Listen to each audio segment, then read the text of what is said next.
नमस्कार and welcome to Bharat affairs. Bangladesh की जो आर्मी है ढाका में एक बहुत बड़ा ऑपरेशन करने वाली, क्योंकि रिसेंटली जो अपडेट निकल के आ रही है यहाँ पर जो लिखा हुआ है, Bangladesh army setup operations in Dhaka amid protest security fears. और कुछ तस्वीरें बेसिकली यहाँ से ये निकल के आ रही कि बांग्लादेश की जो कैपिटल है ढाका, यहाँ पर टैंकर्स देखे जा रहे हैं, जो आप इमेजेस में देख रहे हैं, जहां पर नंबर्स ऑफ टैंकर्स यहाँ पर आर्मी की तरफ से डिप्लॉय कर रखी है। इवन की ऐसे अपडेट भी निकल के आ रहे हैं कि यहाँ पर जो बांग्लादेश की जो आर्मी है एक बार फिर से तख्ता पलट करने वाली है। यहाँ पर जो एंटी इंडिया मोहम्मद यूनुस है इन्हें यहाँ से ओवरथ्रो करने वाली है, क्योंकि बांग्लादेश के जो आर्मी चीफ है वकार उस जमान, इसका ये मानना है कि जो मोहम्मद यूनुस है ये एक राइट पर्सन नहीं है जो बांग्लादेश को यहाँ पर रन कर सकता है, क्योंकि यहाँ पर लिखा हुआ है not the right person, Bangladesh army chief didn't want Yunus as a chief adviser. इसके बहुत सारे रीजन हो सकते हैं, क्योंकि ये जो पर्सन है इलेक्शन को लेकर काफी ज्यादा डिले कर रहा है। इवन ये भी कहा जा रहा है कि लास्ट दिसंबर में होना चाहिए या फिर नेक्स्ट ईयर के 26 के शुरुआती मंथ में ये इलेक्शन हो सकते हैं। खैर, आपको ये बता दें कि यहाँ पर फ्राइडे प्रेयर से पहले ये देखा गया कि लॉ इन्फोर्समेंट जो एजेंसीज है, जिनमें से आर्मी है, यहाँ पर पुलिस है, आर्मी पर्सनल है, इवन की जो बीजेबी है, बॉर्डर गार्ड फोर्स जो बांग्लादेश है, ये भी यहाँ पर इन्हें डिप्लॉय कर रखा है। खासकर जो एंटिसिपेट किया जा रहा है कि एक वायलेंस देखा जा सकता है बांग्लादेश के जो कैपिटल है ढाका में, और इसके लिए यहाँ पर एडिशनली यहाँ पर जो आर्मी है इन्हें भी पेट्रोलिंग के लिए यहाँ पर लगा दिया गया है। जहां बांग्लादेश की जो आर्मी है वो ये कह रहे हैं कि हमने यहाँ पर ये जो फोर्सेस है लॉ एंड ऑर्डर को मेंटेन करने के लिए लगाए, जहां पर जॉइंट सिक्योरिटी जो फोर्सेस हैं सिटी में अपना ऑपरेशन करेगी। इवन यहाँ पे ये भी कहा जा रहा है कि हम लोग पेट्रोलिंग को इंक्रीज करने के लिए हमने यहाँ पर आर्मी डिप्लॉय कर रखा है, और इसके लिए जितने भी चेक पॉइंट्स है, फॉर एग्जाम्पल की जो बांग्लादेश का जो ढाका कैपिटल है वहाँ का जो रामपुरा है, इवन की मोहाखाली जो इलाका है, तमाम जो इलाके यहाँ पर रिसेंटली आर्मी की तरफ से जो फोर्सेस है वो डिप्लॉय किए गए हैं। और इसी बीच में ये अपडेट निकल के आ रहा है कि यहाँ पर डिप्लॉय करने के पीछे रीजन यहाँ पर यह है कि रिसेंटली इजराइल की तरफ से जो गाजा में जो पैलेस्टीन में जो एक्शन लिया गया, खासकर रिसेंटली जहाँ पर 400 प्लस जो गाजा जो पर्सन उन्हें टारगेट किया गया, इसको कंडेम करने के लिए यहाँ पर जो लोग हैं वो प्रोटेस्ट करना चाह रहे थे। इसी के लिए ढाका में लोग इकट्ठा हो रहे थे, और इसी को रोकने के लिए आर्मी की तरफ से इतना हैवी जो फोर्सेस है वो डिप्लॉय किया गया। लेकिन इसके पीछे कारण कुछ और है, क्योंकि प्रोटेस्टर्स को रोकने के लिए यहाँ पर टैंकर्स डिप्लॉय नहीं किया जा सकता है। इसके पीछे कारण कुछ और होगा, क्योंकि पिछले साल जब शेख हसीना का जब तख्ता पलट होता है उस टाइम में भी यहाँ पर टैंकर डिप्लॉय नहीं किया गया था, लेकिन इस टाइम में यहाँ पर आर्मी की ये रिक्वायरमेंट देखी जा रही है, जहाँ पर टैंकर्स इवन की जो वेरियस फोर्सेस हैं इन्हें यहाँ पर डिप्लॉय किया गया है। और आज के टाइम में जो आर्मी है इनके पास में इतनी पावर है लॉ एंड ऑर्डर को मेंटेन करने के लिए, क्योंकि पिछले साल सितंबर की हम बात करें, सितंबर 17, जब मोहम्मद यूनुस की जो सरकार है आर्मी को यहाँ पर एग्जीक्यूटिव मैजिस्ट्रेसी पावर्स ये कमीशन करती है, ताकि ये 60 दिनों के लिए आर्मी ऑफिसर जो है लॉ एंड ऑर्डर को यहाँ मेंटेन करेगी। इवन यहाँ पर यह भी कहा जा रहा था कि इसे एक्सटेंड करके आर्मी के बाद में नेवी और एयरफोर्स को भी दिया गया। सितंबर 30 की हम बात कर रहे हैं, और इसे अब तक 2 बार इसे रिन्यू कर दिया गया है, और अब तक ये मई जो 15 है तब तक ये इफेक्ट में रहने वाला है। आज के टाइम में बांग्लादेश में जो भी कंडीशंस है, चाहे यहाँ पर एक पैनिक देखा जा रहा है, जो प्रोटेस्ट देखा जा रहा है रिसेंटली, या एक वायलेंस देखा जा रहा है, मॉब वायलेंस, लेकिन बांग्लादेश के जो आर्मी चीफ है वकार उस जमान, ये आज से कुछ टाइम पहले यानी फरवरी की हम बात करें, जब इन्होंने ये कहा था कि कंट्री जो है यानी बांग्लादेश जो है वो रिस्क में है, और कहा anarchy of our own making, क्योंकि इन्हें यह डर था कि एक्सटर्नल जो इन्फ्लुएंसेस है ये काम कर रहा है बांग्लादेश में। इवन ये भी कहा गया कि अगर इसे रोका ना जाए तो यहाँ पर एक बार फिर से तख्ता पलट देखा जा सकता है। इसके लिए यहाँ पर इन्होंने ऑप्शन भी रखा कि बांग्लादेश को एक सेफ हैंड में देना जरूरी हो गया, क्योंकि इसके लिए जो मोहम्मद यूनुस है ये इतने कैपेबल नहीं है, और इन्होंने यहाँ पर ऑप्शन रखा जो मिलिट्री टेक ओवर है, ये यहाँ पर एक ऑप्शन हो सकता है जिस तरह की सिचुएशंस आज हैं। और यही स्टेटमेंट के बाद में आज के टाइम में जो मोहम्मद यूनुस की जो सरकार है इनकी तरफ से जो एडवाइजर है, बेसिकली यहाँ पर जितने भी कैबिनेट मंत्री है इन्हें एडवाइजर कहा जाता है। तो यहाँ पर रिसेंटली एक एनसीपी पार्टी है, जिसे रिसेंटली यहाँ पर स्टूडेंट विंग की तरफ से बनाया गया नेशनल सिटीजन पार्टी, इनके जो चीफ जो ऑर्गेनाइजर है यहाँ पर हसनत अब्दुल्ला, इन्होंने यहाँ पर यह कहा कि जो बांग्लादेश आर्मी चीफ है वकार उस जमान, इन्होंने एक वीडियो में दावा किया कि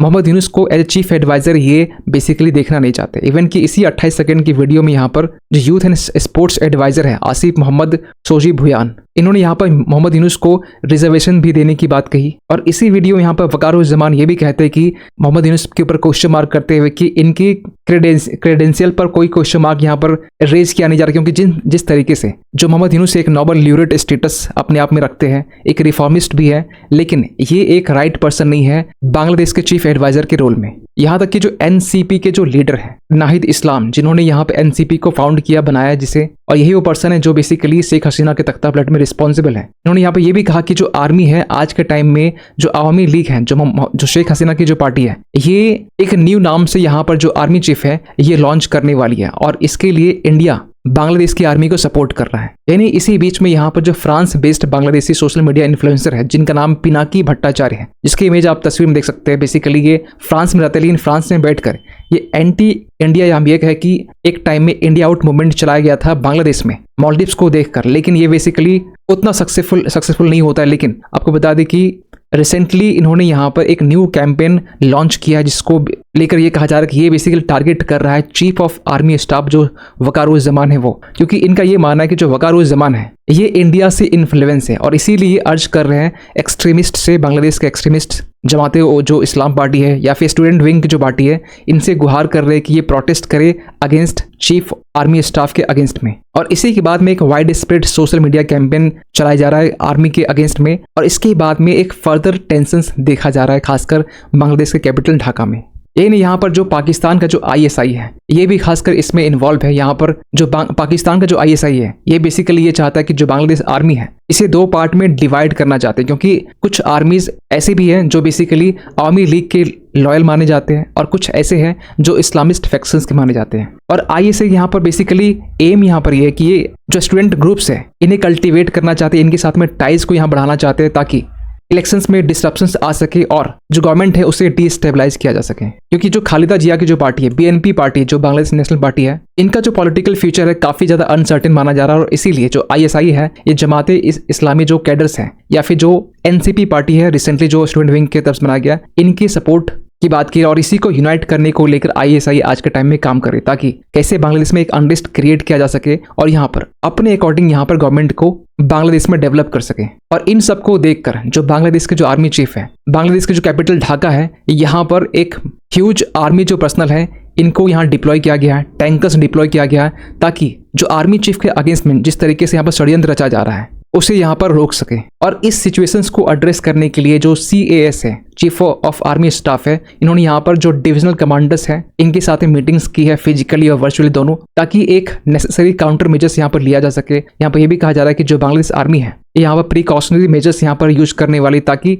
जो ट्रूप्स मूवमेंट है इसे रिस्ट्रिक्ट किया जा सके, स्ट्रीट में ना जा सके। और इसी बीच में यहाँ पर एंट्री होती है RSS की भी, क्योंकि जिस तरीके से बांग्लादेश में यहाँ पर जो हिंदू माइनॉरिटीज है इनके ऊपर एट्रोसिटीज होती हैं, इनके ऊपर अटैक होता है, इनको लेकर भी यहाँ पर वॉइस रेज किया जा रहा है। यहाँ पर यह भी कहा जा रहा है कि जिस तरीके से एक कंसर्न बन चुका है खासकर बांग्लादेश को लेकर, जिस तरीके से यहाँ पर अटैक देखा जा रहा है, इसके पीछे जो कारण है वो डीप स्टेट है। डीप स्टेट आप समझ सकते हैं किसकी बात कर रहे हैं। इवन की डीप स्टेट के बाद में इन्होंने पाकिस्तान का भी नाम लिया कि ये रिस्पॉन्सिबल है आज के टाइम में जो बांग्लादेश में जो माइनॉरिटीज है, चाहे हिंदू हो चाहे क्रिश्चियंस हो और बाकी अदर्स माइनॉरिटीज हो। यानी रिसेंटली आपने ये चीज नोटिस किया होगा कि जब US director of national intelligence Tulsi Gabbard जब इंडिया आती है, तो इंडिया आने के बाद में इन्होंने यहाँ पर बांग्लादेश को लेकर एक कमेंट किया कि बांग्लादेश जो है वो इस्लामिक कैलिफेट को यहाँ पर क्रिएट करना चाह रहा है। इसके बाद में दुनिया भर के यहाँ पर जो देश है इस स्टेटमेंट को लेकर दो हिस्से में बढ़ जाते हैं। इवन कि फ्रांस को भी यहाँ पर आना पड़ा। फ्रांस की जो एम्बेसी है बांग्लादेश में तुलसी गबार्ड की स्टेटमेंट को यहाँ पर कहा इंटेलेक्चुअली वीक। वैसे बाद में इस ट्वीट को यहाँ पर हटा दिया गया, क्योंकि यहाँ पर ये भी देखा गया कि जो तुलसी गबार्ड है इंडिया में आके स्टेटमेंट दी है और फ्रांस और इंडिया के जो रिलेशन है काफी अच्छे माने जाते हैं।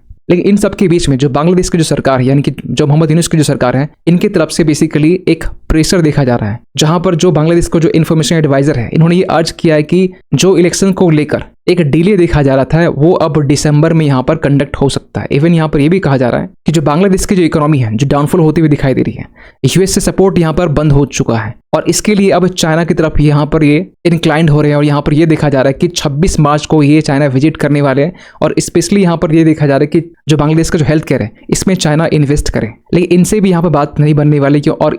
इसी के लिए जो मोहम्मद यूनुस है अब ये चाह रहे हैं कि पीएम मोदी से इनकी एक मुलाकात हो, खासकर BIMSTEC समिट में, जो कि अप्रैल 2 तारीख से स्टार्ट होने वाली है। लेकिन इस चीज को लेकर कोई कंफर्मेशन नहीं है कि जो BIMSTEC की जो मीटिंग हो, समिट होने वाली है बैंकॉक में, इसमें इंडिया की तरफ से जो पीएम मोदी है यूनुस से यहाँ पर मिलेंगे या बात करेंगे, इसको लेकर अभी फिलहाल कोई अपडेट नहीं है। आप देख सकते हैं बांग्लादेश की जो मीडिया आउटलेट है बिजनेस स्टैंडर्ड, इन्होंने भी यहाँ पर आर्टिकल पब्लिश किया है। और जिस भी मिस्टेक की बात करें जिसमें यहाँ पर Nepal, Bhutan, Bangladesh, India, Thailand, Myanmar, Sri Lanka यहाँ पर देश है जिसे सार्क का एक ऑल्टरनेटिव के तौर पर बनाया गया था, जिसमें पाकिस्तान यहाँ पर एक्सक्लूड है, जिसे 1997 के टाइम में इसे फाउंड किया गया था बैंकॉक डिक्लेरेशन के बाद में। खैर, जिस तरीके से आज के टाइम में बांग्लादेश में सिचुएशंस है, वहां पर आर्मी और यहाँ पर मोहम्मद यूनूस की जो सरकार है दोनों आमने सामने है। आर्मी यहाँ पे कह रही है कि एक सेफ हैंड में होना आज के टाइम में बहुत जरूरी है और इसके लिए आर्मी